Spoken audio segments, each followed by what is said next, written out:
So in this video, what I'd like to do is make a connection back to the iron bar stuff and try to generalize some ideas that we were trying to get at with the iron bar. So you remember with the iron bar, what we started with was thinking about this iron bar where we had basically one end at one temperature, so T right, the other end at T left, and we tried to think about the heat flow through this bar. And we started by thinking about it as sort of a single stalk, but then we broke it up into some number of stalks and eventually got to the point of writing a system of differential equations to describe how each stalk in the system evolved in time, right? So if this was like the amount of energy stored in the first location, the amount of energy stored in the second location, the amount of energy stored in the third location, and so on, we finally got to the point of basically saying, okay, we've got some vector u that represents the amount of energy stored in each location. If we have n stalks. And with that vector u, we were basically able to write a differential equation that described how things changed in time. So we got something that looked like the time rate of change of that vector was given by some matrix that multiplied that vector plus some other vector that contained boundary conditions. And you'll recall that this matrix, when we did this work, ended up looking something like this. It had 2's down the diagonal and -1's on either side of the 2's, and then 0's everywhere else. So 2's on the diagonal, -1's on the two immediate off diagonals, and then 0's everywhere else. And the reason that it had this structure had to do with the fact that you were considering the transfer from 1 into 2, from 3 into 2, and so you ended up getting one term corresponding to U3 for thinking about U2, one term corresponding to U3, one term corresponding to U1, and two terms corresponding to U2, all of which also correspond to the sort of idea that it's the amount of flow in here minus the amount of flow out there that addresses how quickly this is changing, right? So, and with that in mind, we finally then transitioned this to a partial differential equation, right? So instead of thinking about it as in terms of stalks, we instead thought about it as a continuous system, and in that particular case, that continuous system ended up looking something like some constant times the second derivative of u with respect to position. Okay. So we ended up having this very sort of analogous structure between the sort of discretized version of the system and the continuous version of the system. And what I want to do in this video is try to set up a bit of that same idea for a generalized two-dimensional, and obviously you can extend this to a three-dimensional case. So let's start by thinking about, say, diffusion of particles on a plane, right? So I'm going to draw a plane, and I'm going to break this plane up into some boxes. And the reason I'm doing that is that I'm going to approximate, if I've got some number of particles, that's the function of position and time, right? So if at every point on this plane I have a different particle density, I could say, well, approximately I can think about that number of particles as being some average value, average density here in this box, some average density in this box that's different, some average density in this box that's different, right? Some average density in this box that's different. So I can think about approximating this continuous function by a set of values in each value for each of the boxes. And clearly I could choose to have as many boxes or as few boxes as I wanted to, but I've just drawn, I guess, 36 boxes here. And once I've done that, then I can start to think about, okay, well, how can I go from having a partial differential equation for this quantity, right? So my partial differential equation for n, as you'll recall, if I've just got diffusion, looks something like this. Right? This is my partial differential equation. Can I somehow transition that into something that's easier to deal with numerically, which is a system of ODEs?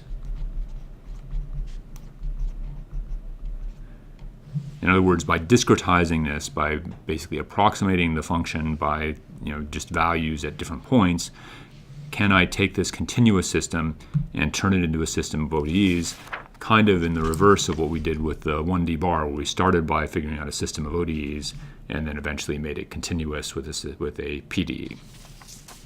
Well, if you think about doing that, that's not particularly tough to do because of the fact that you can sort of look at this left-hand side and say, okay, how could I approximate this partial, the Laplacian? Well, the Laplacian is the partial with respect to, so del squared of n is the partial with respect to x squared of n plus the partial with respect to y squared of n. In other words, it's the rate of change of the slope in the x direction plus the rate of change of the slope in the y direction.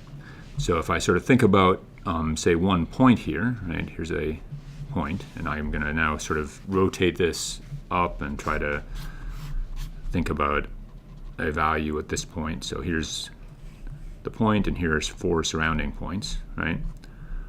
I've got a slope in the x direction that changes to another slope in the x direction, a slope in the y direction that changes to another slope in the y direction. And so my second derivative in the x direction will be approximated by that change of slope in the x direction. My second derivative in the y direction will be approximated by the change of slope in the y direction. So I'm going to claim, and it's an exercise for you on the studio, that I can approximate this as basically 1 over delta x squared, if I assume that I've got a sort of distance between things of delta x both in the x and the y direction, times the quantity, say n ij times 4 minus n I minus 1j minus n I plus 1j minus n I j minus 1 minus n I j plus 1. And the reason that sort of makes sense, first of all, is if you come back to this, you're actually doing that same thing here, right? So we've got 2 times the quantity in the middle minus 1 times each side, which is basically saying this slope minus this slope, right? In this case, we get 4 times the quantity in the middle because we've got this slope minus this slope and this slope minus that slope. You've got a 1 over delta x squared, which you need from a sort of units perspective, right? Here we've got number per meter squared, number per meter squared, per meter squared. So this is basically a discretization of the Laplacian. At which point I could now transform I could basically use this discretization of the Laplacian to turn my partial differential equation into a system of differential equations. So let's define the vector x as being n11, n12, n21, and begin, right? So I'm going to basically represent every point in the plane as this vector. So this is the first part of the vector, second part of the vector, third part of the vector. So it's just basically consists of each row stacked on top of each other. Then I can go ahead and write out my ordinary differential equation as the time rate of change of that vector is some matrix A times x plus b. And if we think about what the sort of general form of this matrix is going to be, well, what's that going to look like? Well, x consists of n11, n12, ni minus 1, j, ni j minus 1, ni j, ni plus 1, ni plus 1j, right, etc.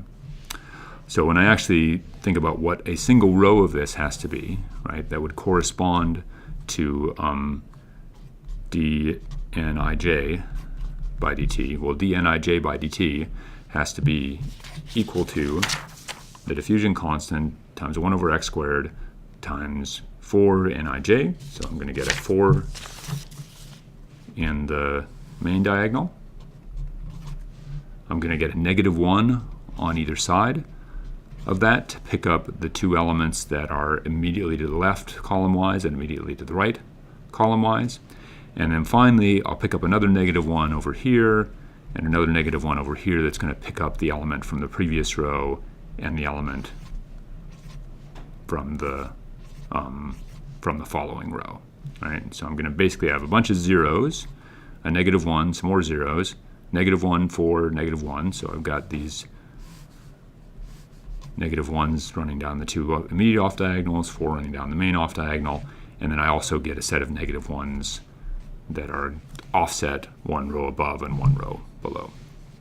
So there's an exercise on the studio to get at this in a little more detail, but I thought it'd be useful to at least walk you through what the thinking was on this.